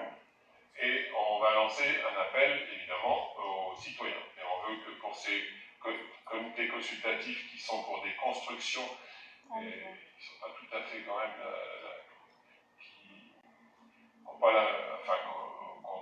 une réelle importance aussi, comme les autres, mais le musée théâtre, c'est plus les comités consultatifs dans le fonctionnement qui est déjà établi. Et là, on a souhaité faire un véritable appel aux citoyens, puisqu'on l'avait dit, et c'est le principe du comité consultatif. Alors bien sûr, il y a des gens qui nous ont déjà contactés, ceux qui sont, je dirais, les initiés sont évidemment sur le pied de guerre, et ça ne les empêchera pas de nous envoyer leur candidature et de s'inscrire, mais on veut que tous les citoyens soient contactés, et encore une fois, c'est aussi, ils seront... s'il n'y en a pas beaucoup, on pourra peut-être tous les prendre, et s'il y en a beaucoup, ils seront sélectionnés sur leurs compétences, qualité, quoi.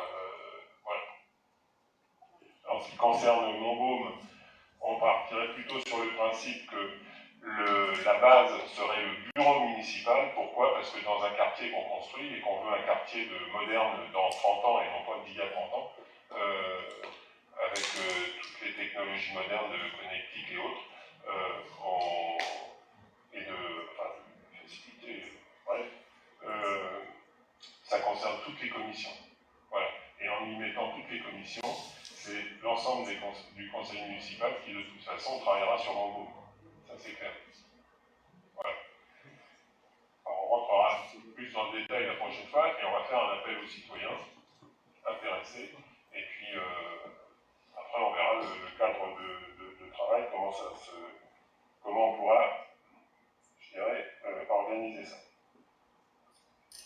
Et plus tard, il y aura aussi un comité consultatif, de toute façon, sur l'aménagement des locaux du chambre, et c'est pour ça que je proposerai aussi que dans la grille des conseils municipaux de l'an prochain, il y ait un peu plus d'espace entre chaque conseil municipal, que je dis un peu institutionnel. Vous avez vu qu'on peut, en 1h15, passer une quinzaine de sujets quand il n'y a pas trop de discussion, mais il y a des sujets qui méritent discussion.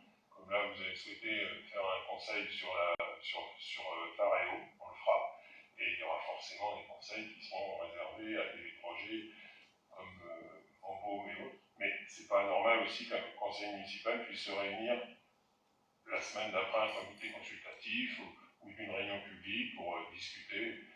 Et à ce moment-là, on donnera, mettons, on partagera le temps de parole de façon à ce que chacun puisse.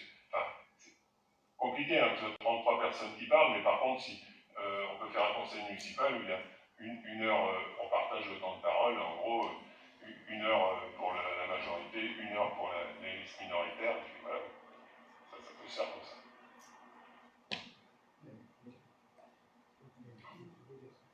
Monsieur Dosiat. Vous avez posé une question. Non, si. Non, il y a une question. Si vous aviez posé une question.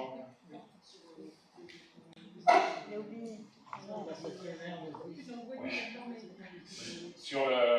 Sur l'appartenance du terrain, enfin disons, dans les comptes. Vous l'avez pas? D'habitude, c'est vous qui le lisez. Oui, mais non, je ne l'ai pas. Attendez, on va le. Alors, la question, en conseil communautaire, le compte-rendu d'activité à la collectivité d'Azac de la Poissonnière nous a été présenté. Dans ce document, il est écrit par 2 fois que l'emprise correspondant au SDIS est toujours propriété communale, pages 4 et 8. Lors de la présentation au conseil municipal du 12 octobre de l'offre de logement locatif pour le programme concernant la Poissonnière, Ménéloire Habitat indiquait que l'acquisition du foncier irait à terre pour un montant de 209 000 €. Pourquoi cette vente ne se ferait pas au profit de la commune? L'emprise du SDIS a-t-elle été vendue à terre en 2020? Si oui, pour combien? Et voilà, je vous remercie de votre réponse. Et bon, aujourd'hui, la responsable du service urbanisme travaille pour la ville. Ouais. Donc ça, on n'a pas regardé, comme je vous ai dit, la question elle est arrivée samedi midi, c'est ça? Oui. Donc vendredi soir. Vendredi soir. Vendredi soir, samedi. Non, mais je suis d'accord. Oui. Non, mais on va regarder pour vous répondre parce que ce serait quand même embêtant qu'on paye un terrain qui nous appartient. Mais c'est peut-être pas tout à fait comme ça que. Enfin, on va regarder comment est fait le montage. Mais vous aurez la réponse. Ah, mais bon. Ce que dit le document, la compte-rendu d'activité, c'est que l'emprise appartient à la commune. Et les Ménéloire Habitat, dans son petit bilan, là, il y a un tableau, il indique que les 209 000 € entrent dans le bilan de Alter. Si c'est à nous, je ne vois pas pourquoi ça va chez Alter. C'est la question. Ouais. A priori, vous ne l'avez pas vendu le terrain en 2000, cette année. Vous connaissez ça. Il faut le souvenir. Il faut se souvenir de ça. Non. On va dire un. Oui, on peut 6 mois avant. Bon, mais vous aurez la réponse. On arrive au bout. Je vous remercie pour votre concision. Madame Santoir. Le budget participatif, citoyen, est-ce qu'on envisage quelque chose pour 2021? Parce que celui de 2020, c'est pour le Covid, apparemment, pour la crise sanitaire. Oui. Ben, sans haut. Est-ce qu'il répond Julien ou Thierry? Il est en cours, on l'a rédigé avec Benoît il y a quelques semaines. en attente des services sur le côté juridique du texte, et on devrait pouvoir le présenter au prochain conseil municipal, avec un calendrier qui permettrait de faire sortir les projets autour du 14 juillet, pour une mise en application progressive à partir de septembre.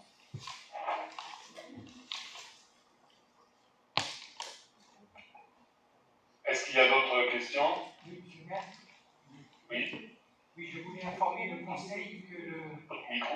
Oui, si. Oui, je voulais informer le conseil que le comité consultatif d'environnement biodiversité a pu se réunir le 22 octobre. C'était l'occasion de le mettre en place, de présenter la méthode de travail et d'échanger avec les participants, puisque c'est un comité où il y a finalement une vingtaine de personnes, entre les élus et je dirais les personnes de la société civile. Et on a donc fait un compte-rendu qui a été adressé à tout le monde le 9 novembre, tout le monde du comité consultatif. Nous avons, comme c'est un travail qui est sur, on va dire, les 4 saisons qui est encore dans l'année, même si, je dirais, elles sont de moins en moins différentes entre printemps et hiver, automne et été, nous avons prévu 4 dates. Donc le prochain, ça sera lieu le 14 janvier, après le 8 avril, le 8 juillet et le 7 octobre. Différents thèmes ont été évoqués, comme je dirais les relations avec la LPO, tout ce qui est compostage, poulailler, propreté des chemins et bien sûr la veille sentinelle de l'environnement. Une autre information, c'est que Arnaud Blé du service technique a fait donc une animation le 12 novembre à l'école du château, de 12h à 12h30, sur ce qui est la préparation des sols, quelle est la vie dans le sol, l'usage des engrais, comment on plante une plante, comment on fait différence entre les plantes annuelles, les bisannuelles et les bulbes. Et la même démarche va être faite à l'école de la Vallée, normalement demain. Donc il a aussi expliqué la démarche du florissement de la commune et comment il faut aussi respecter les massifs quand c'est fait. Donc c'était très pédagogique. Et puis le troisième point, c'était peut-être évoqué, c'est tout ce qui concerne les haies, les plantations de haies. Ça peut être fait par les particuliers, par la commune et bien sûr les agriculteurs. Et c'est maintenant le SMB2A qui gère cela. Donc la saison plantation, donc automne 2020-2021 est déjà faite. Et toutes les demandes que nous pourrons faire courant 2020 sont pour la prochaine saison, plantation d'automne 2021 jusqu'au 15 mars 2022. Mais on reviendra vers vous quand on aura eu des informations qui devraient être distribuées. Écoutez, voilà pour l'essentiel. Je voulais juste vérifier, est-ce que vous recevez une invitation à chaque réunion de commission municipale? Non. Normalement ça c'est prévu que vous soyez informé des commissions, puisqu'on a dit qu'un conseiller municipal pouvait assister à toutes les commissions, et simplement, il n'a pas le droit de vote quand la commission vote. Voilà. Bon. Écoutez, il me reste à vous remercier et à vous dire au 14 décembre. Et bon retour, et restez prudents parce que on est sur un plateau, mais il y a quand même un certain nombre de cas par jour sur le corps en enjeu.